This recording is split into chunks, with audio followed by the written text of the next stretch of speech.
ಸದ್ಗುರುನಾಥ ಶರಣಂ ಜಯ ಜಯ. ಓಂ ಸಚ್ಚಿದಾನಂದ ಶರಣಂ ಜಯ ಜಯ. ಎಲ್ಲರಿಗೂ ನನ್ನ ನಮಸ್ಕಾರಗಳು. ಜ್ಞಾನೇಶ್ವರಿ ಗೀತಾಮೃತ. ಈಗ ಯುದ್ಧರಂಗದಲ್ಲಿ ಬಂದು ನಿಂತಹ ಅರ್ಜುನನಿಗೆ ಮನಸ್ಸಿಗೆ ಮೋಹ ಆವರಿಸ್ಕೊಳ್ತದೆ.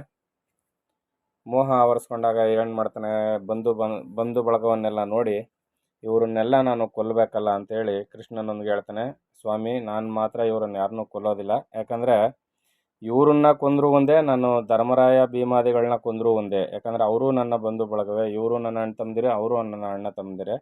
ಆದ್ದರಿಂದ ಈ ಕೆಲಸ ಮಾತ್ರ ನನ್ನಿಂದ ಸಾಧ್ಯವಾಗ್ತಾ ಇಲ್ಲ, ಬಹು ಅನರ್ಥ ಆಗುತ್ತೆ ಹೊರತು ಯಾರಿಗೂ ಹಿತ ಆಗೋದಿಲ್ಲ ಅಂತ ಹೇಳಿ ಅರ್ಜುನ ಮೋಹಿತನಾಗಿ ದುಃಖಕ್ಕೆ ಒಳಗಾಗಿ ಕೃಷ್ಣನ ಮುಂದೆ ತನ್ನ ದುಃಖವನ್ನು ತೋಡಿಕೊಳ್ತಾ ಇದ್ದಾನೆ. ಇಲ್ಲಿ ಧೈರ್ಯಲಕ್ಷ್ಮಿಯು ಅವನನ್ನು ಬಿಟ್ಟು ಹೊರಟೋದ್ಲು, ಮೋಹಲಕ್ಷ್ಮಿಯು ಅವನನ್ನು ಆವರಿಸ್ಕೊಂಡ್ಲು ಅಂತ ಇಲ್ಲಿ ಹೇಳ್ತಾ ಇದ್ದಾರೆ. ಮುಂದುವರೆದು ಹೇಳ್ತಾನೆ ಅರ್ಜುನ, ಹೇ ದೇವ, ನನಗೆ ಲಾಭ ಪ್ರಾಪ್ತಿಯ ವಿಷಯದಲ್ಲಿ ಸ್ವಲ್ಪವೂ ಆಸೆ ಇಲ್ಲ. ನಾನು ಇಂತಹ ಜಯವನ್ನು ಗಳಿಸಲಾರೆನು. ನನಗೆ ಲಾಭ ಬರಬೇಕು, ಲಾಭ ಸಿಕ್ಕಬೇಕು ನನಗೆ ಅನ್ನೋ ಲಾಭದ ಪ್ರಾಪ್ತಿಯಲ್ಲಿ ನನಗೆ ಸ್ವಲ್ಪನೂ ಆಸೆ ಇಲ್ಲ. ಅದರಿಂದ ಇಂಥ ಜಯ ನನಗೆ ಬೇಡ. ಈ ರೀತಿ ದೊರಕಿದ ರಾಜ್ಯದಿಂದ ಪ್ರಯೋಜನವೇನು? ಯಾಕಂದರೆ ಬಂಧು ಬಳಗ ಎಲ್ಲನೂ ಕೊಂದಾಕ್ಬಿಟ್ಟು ಖಾಲಿ ರಾಜ್ಯದಲ್ಲಿ ನಾನೊಬ್ಬನೇ ಇದ್ದಾನೆ ಏನು ಮಾಡ್ತೀನಿ? ಎಲ್ಲರೂ ಒಡಗೂಡಿದ್ರೆ ತಾನೆ. ಅದಕ್ಕಾಗಿ ತಾನೇ ಪ್ರತಿಯೊಬ್ಬರು ವರ್ಷ ಹಬ್ಬಗಳನ್ನ ಮಾಡೋದು. ಹಬ್ಬ ಮಾಡಿ ಒಬ್ರಿಗೊಬ್ರು ನೆಂಟರಿಷ್ಟನ್ನೆಲ್ಲ ಕರೆದು ಏನಕ್ಕೆ ಅಂದರೆ ಸಂಭ್ರಮ ಪಡೋದಕ್ಕೆ ಅಲ್ವಾ?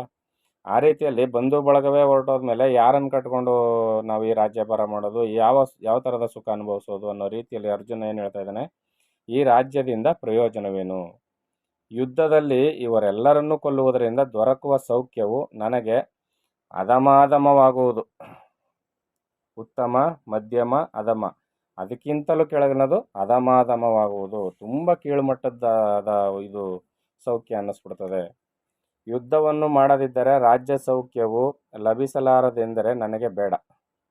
ಯುದ್ಧವನ್ನು ಮಾಡದಿದ್ದರೆ ರಾಜ್ಯ ಸೌಖ್ಯವು ನನಗೆ ಸಿಗೋದಿಲ್ಲ ಅನ್ನೋದಾದರೆ ಬೇಡವೇ ಬೇಡ ರಾಜ್ಯ ನನಗೆ. ಈ ಸ್ಥಿತಿಯಲ್ಲಿ ನನಗೆ ಎಂತಹ ದುಃಖವು ಬಂದರೂ ಸಹಿಸಬಲ್ಲೆನು. ನನಗೆ ರಾಜ್ಯ ಬೇಡ. ಈ ಸ್ಥಿತಿಯಲ್ಲಿ ನನಗೆ ಎಂಥ ದುಃಖ ಬಂದರೂ ನಾನು ತಡ್ಕೊಳ್ತೀನಿ, ಆದರೆ ರಾಜ್ಯ ಮಾತ್ರ ಬೇಡ. ಯಾಕೆ? ಅದರಿಂದ ಯುದ್ಧ ಆಗಬೇಕು. ಯುದ್ಧ ಆದರೆ ತಾನೇ ರಾಜ್ಯ ಬರೋದು. ಅದರಿಂದ ರಾಜ್ಯವೂ ಬೇಡ, ಯುದ್ಧವೂ ಬೇಡ, ರಾಜ್ಯವೂ ಬೇಡ ನನಗೆ. ನಿನಗೆ ಒಂದು ಮಾತನ್ನು ಹೇಳುವೆನು ಕೃಷ್ಣ. ಭೀಷ್ಮ ದ್ರೋಣಾದಿಗಳಿಗೆ ನನ್ನ ಪ್ರಾಣವನ್ನಾದರೂ ಅರ್ಪಿಸಬಲ್ಲೆನೆ ಹೊರತು ಯುದ್ಧದಲ್ಲಿ ಇವರನ್ನು ಕೊಂದು ರಾಜ್ಯವನ್ನು ಅನುಭವಿಸಬೇಕೆಂಬ ಪಾಪದ ಇಚ್ಛೆಯನ್ನು ಕನಸಿನಲ್ಲಿಯೂ ಅಪೇಕ್ಷಿಸಲಾರೆನು. ನಾನು ಪ್ರಾಣ ಬೇಕಾದ್ರೆ ಕೊಟ್ಬಿಡ್ತೀನಿ. ಯಾಕಂದರೆ ಒಬ್ಬರು ಪಿತಾಮಹ, ಇನ್ನೊಬ್ಬರು ಗುರು ದ್ರೋಣರು. ಇವರಿಬ್ಬರಿಗೋಸ್ಕರ ನಾನು ಪ್ರಾಣವನ್ನೇ ಬೇಕಾದ್ರೆ ಕೊಡ್ತೀನಿ ಹೊರತು ಯುದ್ಧದಲ್ಲಿ ಇವರನ್ನು ಕೊಲ್ಲೋದಿಲ್ಲ ನಾನು. ಆ ಅಪೇಕ್ಷೆ ಕನಸಿನಲ್ಲೂ ಇಲ್ಲ ನನಗೆ. ಗುರು ಹಿರಿಯರಿಗೆ ದ್ರೋಹವನ್ನು ಮಾಡಬೇಕೆಂದು ಮನಸ್ಸಿನಲ್ಲಿ ಯೋಚಿಸುವಂತಹ ಪಾಪದ ಬಾಳಾದರೂ ಯಾಕೆ? ನೋಡಿ ಏನಂತ ಕೇಳ್ತಾ ಇದ್ದಾನೆ. ಗುರು ಹಿರಿಯರಿಗೆ ದ್ರೋಹ ಮಾಡಬೇಕು ಅನ್ನೋದು ನನ್ನ ಮನಸ್ಸಿನಲ್ಲಿ ಯೋಚಿಸುವಂತಹ ಪಾಪದ ಬಾಳು. ಇದು ನನಗೆ ಯಾಕೆ ಬೇಕು? ಗುರು ಹಿರಿಯರಿಗೆ ಅನಿಷ್ಟವನ್ನು ಮಾಡುವೆನಾದರೆ ಈ ಲೋಕದಲ್ಲಿ ನಾನು ಹುಟ್ಟಿದ್ದು ವ್ಯರ್ಥವಲ್ಲವೇ? ಅರ್ಜುನನ ಅಭಿಪ್ರಾಯಗಳು ಎಷ್ಟರ ಮಟ್ಟಿಗೆ ಹೌದು ಸತ್ಯ ಅನ್ನಿಸ್ತದೆ ಅಂದರೆ, ಪ್ರತಿನಿತ್ಯ ನಮ್ಮ ಜೀವನದಲ್ಲಿ ಪ್ರತಿಯೊಬ್ಬರಿಗೂ ಕೂಡ ಅರ್ಜುನನ ಅಭಿಪ್ರಾಯಗಳು ಹೊಂದಾಣಿಕೆ ಆಗ್ತವೆ. ತಾಳೆ ಹಾಕಿ ನೋಡಿದಾಗ ಒಂದಕ್ಕೊಂದು ಹೊಂದಾಣಿಕೆ ಆಗ್ತವೆ. ಇಲ್ಲಿ ಅರ್ಜುನ ಕೇಳ್ತಾ ಇದ್ದಾನೆ ಅಂತ ಅನ್ಕೋಬಾರ್ದು. ನಾವೇ ಸ್ವತಃ ಕೃಷ್ಣನಲ್ಲಿ ಮಾತಾಡ್ತಾ ಇದ್ದೀವಿ ಅಂತ ತಿಳ್ಕೊಂಡಾಗ ಈ ಪ್ರಶ್ನೆಗಳು ನಮ್ಮಲ್ಲಿಯೂ ಕೂಡ ಬರ್ತವೆ. ಗುರು ಹಿರಿಯರಿಗೆ ಅನಿಷ್ಟವನ್ನು ಮಾಡುವನಾದರೆ ಈ ಲೋಕದಲ್ಲಿ ನಾನು ಹುಟ್ಟಿದ್ದು ವ್ಯರ್ಥವಲ್ಲವೇ? ಇದನ್ನು ಸರಿಯಾಗಿ ಅರ್ಥ ಮಾಡ್ಕೋಬೇಕು. ಗುರು ಹಿರಿಯರಿಗೆ ನಾವು ಅನಿಷ್ಟವನ್ನು ಮಾಡೋದಕ್ಕೆ ಈ ಲೋಕದಲ್ಲಿ ನಾವು ಹುಟ್ಟಿದ್ದೇ ವ್ಯರ್ಥ ಅಂತ. ಆದರೆ ಈಗಿನ ಕಾಲದಲ್ಲಿ ಎಷ್ಟು ಜನ ಗುರು ಹಿರಿಯರಿಗೆ ಗೌರವ ಕೊಡ್ತಾ ಇದ್ದಾರೆ, ಗುರು ಹಿರಿಯರಿಗೆ ತಗ್ಗಿ ಬಗ್ಗೆ ನಡೀತಾ ಇದ್ದಾರೆ, ಅವರ ಮಾತನ್ನು ಅನುಸರಿಸಿ ನಡೀತಾ ಇದ್ದಾರೆ. ಇದು ಅರ್ಜುನನ ಮಾತಿನಿಂದ ನಮಗೆ ವೇದ್ಯ ಆಗಬೇಕು. ಈ ರೀತಿ ಗೋತ್ರದಲ್ಲಿ ಹುಟ್ಟಿದವರನ್ನು ಸಂಹರಿಸಿ ಕುಲದವರನ್ನು ನರಕದಲ್ಲಿ ಕೆಡುವವನೇ ಕುಲಘಾತಕನು.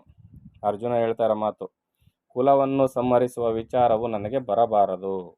ನಾನು ಈ ರೀತಿ ಕೆಲಸವನ್ನು ಮಾಡಲಾರೆ ಕೃಷ್ಣ ಅಂತಾನೆ. ನಾನೇಕೆ ವಜ್ರದಂತೆ ಕಾಠಿಣ್ಯ ರೂಪಿಯಾದೆನು? ನಾನು ಎಷ್ಟೊಂದು ಮಧುರ ಭಾವದಿಂದ ಇದೆ, ಎಲ್ಲರನ್ನೂ ಪ್ರೇಮದಿಂದ ನೋಡ್ತಾ ಇದೆ. ಕೇವಲ ರಾಜ್ಯಕ್ಕಾಗಿ ಸ್ವಲ್ಪ ಕಾಲ ನನಗೆ ಮನಸ್ಸು ವಜ್ರದಂತೆ ಕಠಿಣ ರೂಪವನ್ನು ಧರಿಸ್ಬಿಟ್ಟಿತು ಕೃಷ್ಣ ಅಂತ ಹೇಳ್ತಾ ಇದ್ದಾನೆ. ದುಷ್ಟತನವನ್ನು ಮನಸ್ಸಿನಲ್ಲಿ ಯೋಚಿಸಬಹುದೇ? ನಾವು ಸಂಪಾದಿಸಿರುವ ರಾಜ್ಯ ಭೋಗಾದಿಗಳು ಯಾರಿಗೋಸ್ಕರವಾಗಿ? ಗುರು ಹಿರಿಯರಿಗಾಗಿ ಪ್ರಾಣ ಮನಸ್ಸಾದಿಗಳನ್ನು ಅರ್ಪಿಸುವುದೇ ಒಳ್ಳೆಯದು. ಏನು ಹೇಳ್ತಾ ಇದ್ದಾನೆ?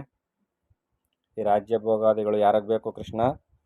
ನಾವು ಸಂಪಾದಿಸಿರುವ ರಾಜ್ಯ ಭೋಗಾದಿಗಳು ಯಾರಿಗೋಸ್ಕರವಾಗಿ?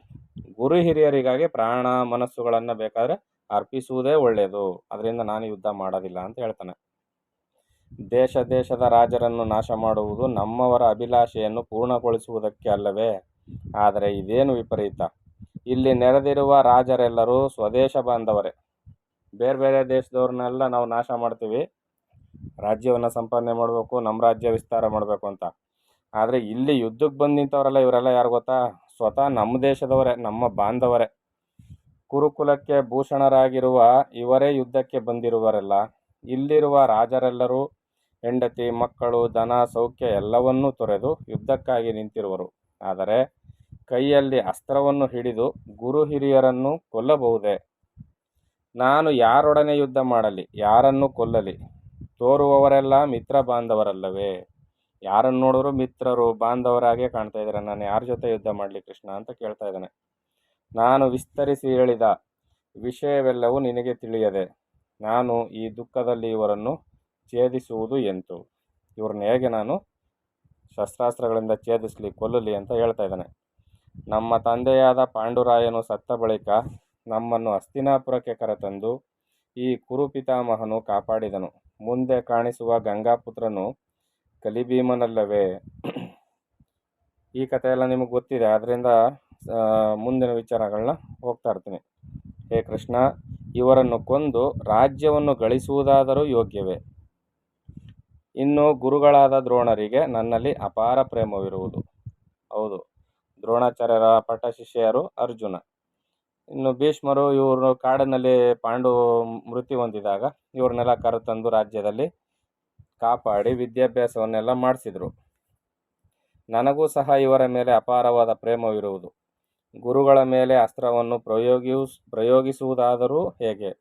ಇದೂ ಅಲ್ಲದೆ ನಮ್ಮ ಸಮ್ಮುಖದಲ್ಲಿರುವ ಬಂಧು ಬಳಗದವರು, ಮೈದುನರು, ಮಕ್ಕಳು, ಮೊಮ್ಮಕ್ಕಳು, ಸೋದರ ಮಾವಂದಿರು, ಇಂತಹ ರಕ್ತ ಸಂಬಂಧಗಳನ್ನು ಶಸ್ತ್ರಾಸ್ತ್ರಗಳಿಂದ ಪೂಜಿಸಬಹುದೇ? ಶಸ್ತ್ರಾಸ್ತ್ರಗಳಿಂದ ಪೂಜಿಸಬಹುದೇ ಅಂದರೆ ಅವುಗಳನ್ನು ಉಪಯೋಗಿಸಿ ಹೊಡೆದು ಕೊಲ್ಲಬಹುದೇ ಅವರನ್ನ ಅಂತ ಅರ್ಜುನ ಹೇಳ್ತಾ ಇದ್ದಾನೆ.